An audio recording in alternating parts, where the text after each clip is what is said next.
Salut! În această nouă serie, vom aborda o temă mai diferită, precum ar fi serverele dubioase de Discord și oamenii mai dubioși de pe această platformă.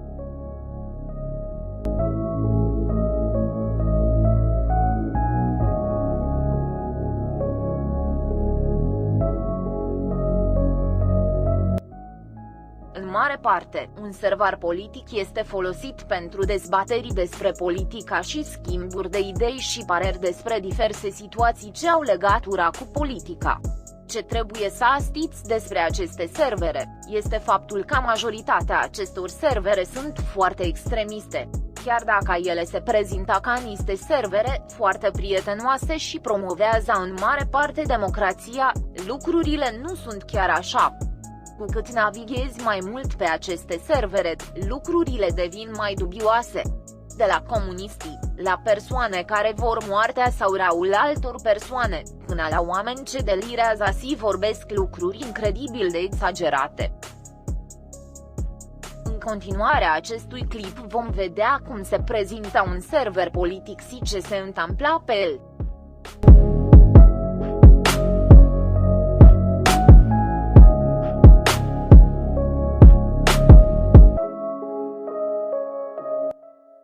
În mare parte pe aceste servere se discuta despre politica, dar discuțiile se abat de la subiecte norm.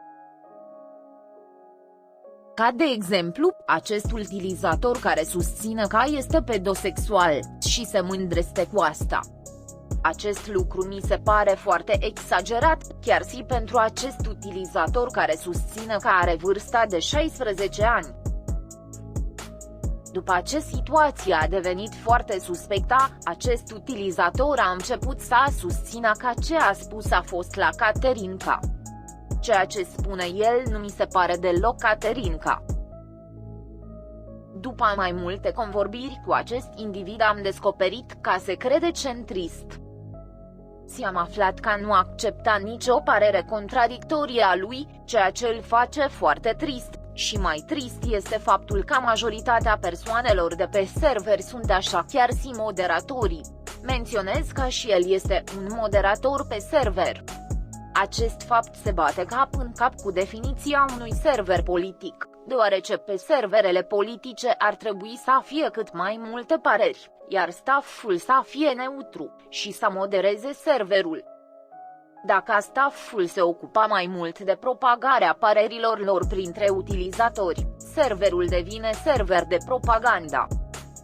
Nu mai zic de faptul că pe canalul Poll fiecare votare începe cu "eu votez pe XX", pentru a face oamenii să aleagă aceea și tabara cu ei. Aceste servere conțin canale de mimuri destul de suspecte și canale NSFW în care se pun poze cu persoane fără viața sau cu rani destul de grave.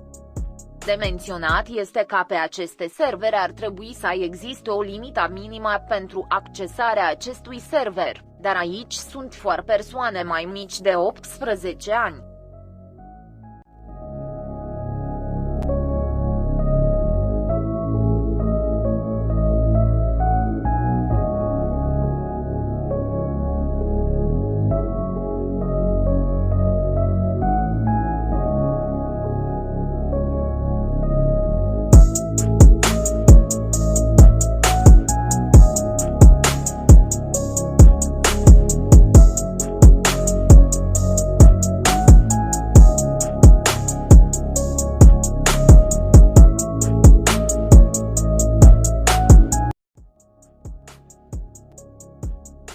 Nu am pus imagini de pe NSFW deoarece nu mă risc să pierd acest clip și să îmi fie dat jos de către YouTube.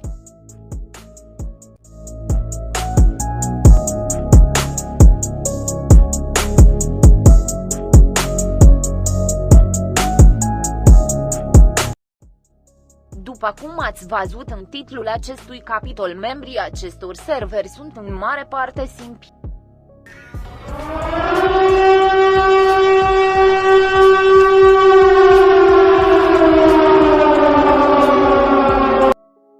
Față de simpii normali, ei sunt și mai rai. pentru că sunt simpli pe persoane politice, punându-si avatare cu ele și făcând spam cu gifuri tot cu aceleași persoane politice.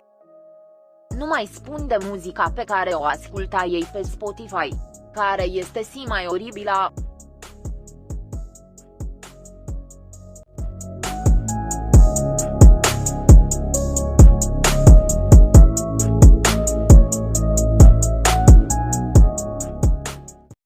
Pentru a părea mai democratic, acest server care a apărut ca și exemplu în acest clip îți oferă oportunitatea de a candida pe post de owner pe acest server. În teorie ai această oportunitate, dar în practică nu. Ei nu se riscă să ofere o parte din putere unui alt membru de pe server în cazul în care câștigă votarea. Iar în cazul în care candidezi împotriva lor pentru gradul de owner și ai mai multe șanse, ei vor încerca să te facă să renunți pentru a nu pierde din credibilitate.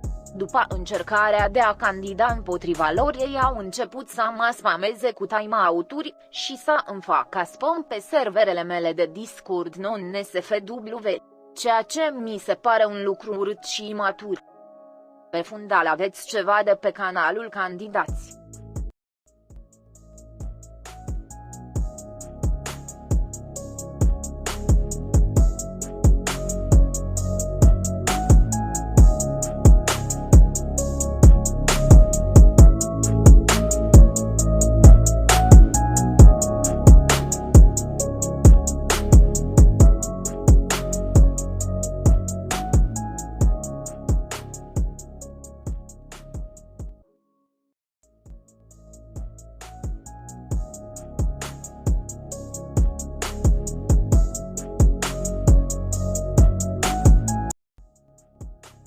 Concluzia acestui episod este că serverele politice sunt pline de dubiosi și că ar trebui evitate sau chiar raportat, și serverele și moderatorii serverului.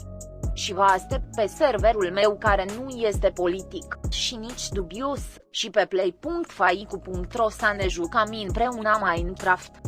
Aveți grijă pe ce servere de Discord intrați și ce site-uri accesați, pentru că internetul nu este ceea ce pare.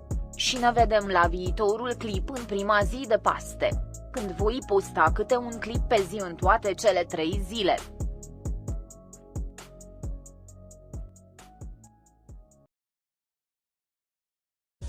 Fiecare la început de drum să-ntreabă cum bagă friga în ei să fugă tare, fă-i scrum.